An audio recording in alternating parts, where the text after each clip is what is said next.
नमस्कार मैत्रिणींनो, ज्योत्स्ना रेसिपीमध्ये आपले खूप खूप मनापासून स्वागत आहे। आज आपण आंबाडीच्या भाजीच्या मुठ्यांची भाजी कशी बनवायची ते बघूया। मुठे बनवून ही एकदम खूप छान भाजी झणझणीत बनते आणि चवीला तर अप्रतिम। नक्की एकदा बनवून बघा। चला तर मग रेसिपीला सुरुवात करूया। मी येथे आंबाडी अशी तोडून घेतलेली आहे, पानं त्याचे, आणि धुवून चाळणीत पाणी गळत ठेवलेलं आहे।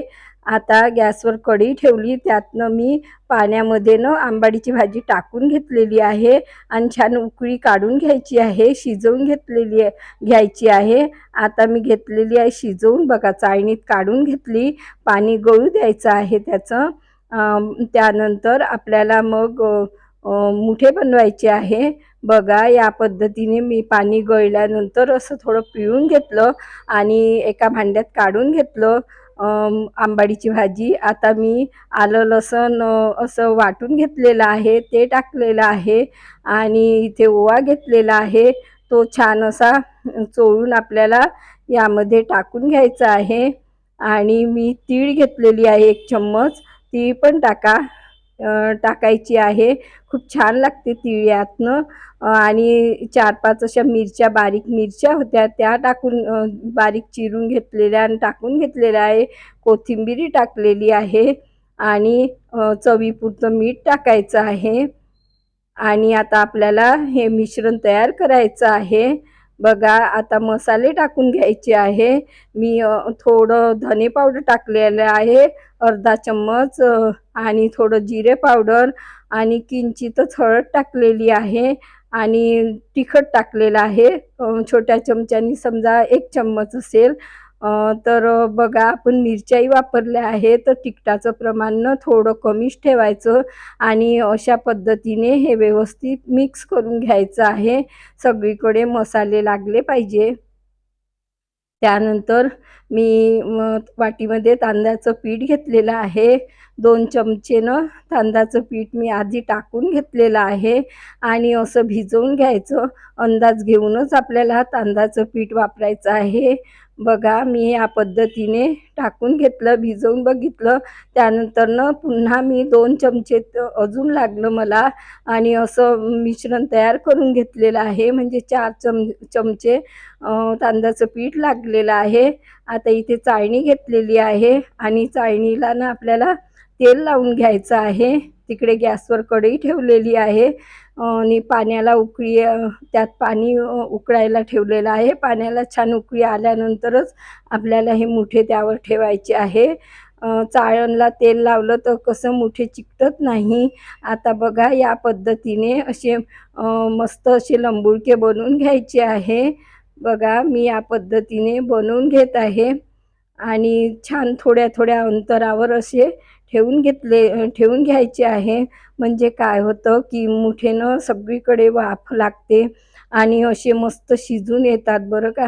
बघा या पद्धतीने ठेवायचे आहे थोडे दूर दूर। आणि आता आपण गॅसवर कढई ठेवलेली आहे, पाण्याला चांगली दणदणीत उकळी आल्यानंतरच आपल्याला हे मुठे ठेवायचे आहे, म्हणजे ते छान एकदम शिजून येतात। बघा आता आपल्याला हे छान 15 मिनिटं असे शिजवून घ्यायचे आहे। बघा छान शिजलेले आहेत। आता हे आपल्याला बघायचं आहे, बघा चाकूला चिकटलं नाही तर समजायचं की शिजलेले आहे।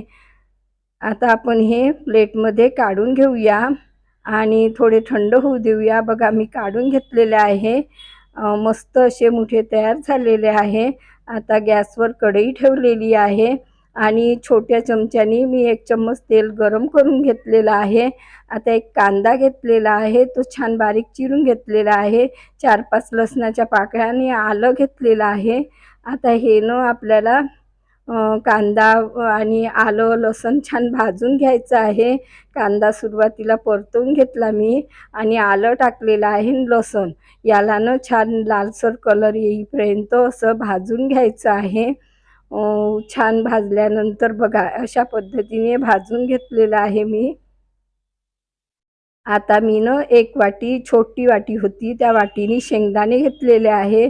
माझे हे शेंगदाणे भाजलेलेच आहे, तुमचे भाजलेले नसेल शेंगदाणे तर हे सुरुवातीलाच आपण तळून घ्यायचे, भाजून घ्यायचे तेलात. आता 1 चम्मच मी धने घेतलेले आहे आणि 1 चम्मच जिरे घेतलेलं आहे, ते आता टाकून घ्यायचं आहे. आणि तीळ घेतली 1 चम्मच आणि खोबरा कीस घेतलेला आहे 1 चम्मच. आणि हे सगळे मसाले म्हणजे कांदे भाजल्यानंतर आपल्याला टाकायचे आहे, कारण की हे मसाले लवकरच भाजल्या जातात, म्हणून हे मी शेवटी टाकलेले आहे. आणि छान भाजल्यानंतर आता मी कोथिंबीर टाकलेली आहे. कोथिंबीर आपल्याला भाजायची नाही आहे, म्हणून मी नंतर टाकलेली आहे. थंड झाल्यावर आता मी हे मिक्सरच्या भांड्यात पाणी टाकून भाजून घेणार, सॉरी ते दळून घेणार आहे. गॅसवर कढई ठेवलेली आहे आणि त्यामध्ये 1 चम्मच तेल गरम करून घेतलेलं आहे. जिरं मोहरी टाकलेली आहे. जिरं मोहरी छान तडतडू द्यायची. त्यानंतर हे बघा मी मिश्रण असं वाटून घेतलेलं आहे थोडं पाणी टाकून. आणि ते पूर्ण काढून घ्यायचं आहे आणि टाकायचं आहे. आता मी हे पूर्ण टाकून घेते कढईमध्ये. आणि हे मिश्रण आपल्याला तेलामध्ये व्यवस्थित असं परतवून घ्यायचं आहे. जरी आपण भाजलेलं आहे तरीही आपल्याला हे व्यवस्थित शिजवायचं आहे. भाजीची चवी या शिजवण्यावरच अवलंबून असते. बघा या छान आपल्याला याला म्हणजे मंद हीटवर छान व्यवस्थित असं भाजून घ्यायचं आहे. बघा मी भाजून घेतलेलं आहे. आता मसाले घेतले 1 चम्मच तिखट, 1 चम्मच धने पावडर, अर्धा चम्मच गरम मसाला, अर्धा चम्मच जिरे पावडर आणि अर्धा चम्मच हळद घेतलेली आहे. आता हे मसाले आपल्याला सर्व यात टाकून घ्यायचे आहे आणि व्यवस्थित परतवायचं आहे. चवीपुरतं मीठ टाकून घ्यायचं आहे आणि हे मसाले व्यवस्थित असे शिजवून घ्यायचे आहे. मस्त असे शिजवायचे. गॅसची फ्लेम मंदच ठेवायची. मंद हीटवर छान असे हे शिजतात. बघा या पद्धतीने शिजल्यानंतर असं म्हणजे त्याला मसाल्यामध्ये मी थोडं परतवून घेतलं. मग गॅसच्या भांड्यात 2 चमचे पाणी टाकलेलं आहे, सॉरी मिक्सरच्या भांड्यामध्ये. आणि मग आता आपल्याला हे छान मिक्सरच्या भांड्यातलं पाणी टाकून घ्यायचं आहे आणि बघा या पद्धतीने शिजवायचं आहे. तेल सुटेपर्यंत शिजवून घेतलेलं आहे. बघा असं छान तेल सुटलेलं आहे. तर त्यानंतर मी गॅसवर पाणी गरम करून घेतलेलं होतं साईडनी.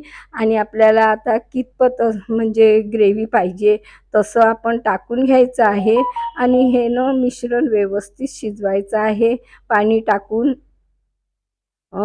किती आपल्याला म्हणजे ग्रेव्ही पाहिजे मी झाकून दणदणीत असं शिजवून घेतलेलं आहे. लक्षात ठेवायचं हे छान उकळी आल्यानंतरच आता हे आपल्याला यातनं मुठे टाकून घ्यायचे आहे. बघा या पद्धतीने मी सगळे टाकून घेतलेले आहे. छान असे सॉफ्ट बनतात आणि मस्त रुचकर अशी भाजी तयार होते. आता हे 2-3 मिनिटापर्यंत आपल्याला असे शिजवून घ्यायचे आहे. मस्त मी शिजवून घेतलेले आहे. बघा छान असे शिजलेले आहे. आता कोथिंबीर टाकून घेऊया. अशा पद्धतीने भाजी खूपच छान अशी मस्त भाजी तयार होते आणि खायला ते एकदम रुचकर.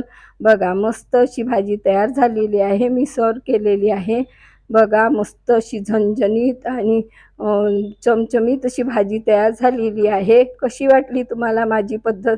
नक्की ट्राय करा आणि कमेंट्स करून कळवा. पुन्हा भेटू नवीन व्हिडिओसोबत. तोपर्यंत मस्त राहा, खुश राहा, आनंदी राहा, हेल्दी राहा आणि नवीन नवीन पदार्थ बनवून खात राहा.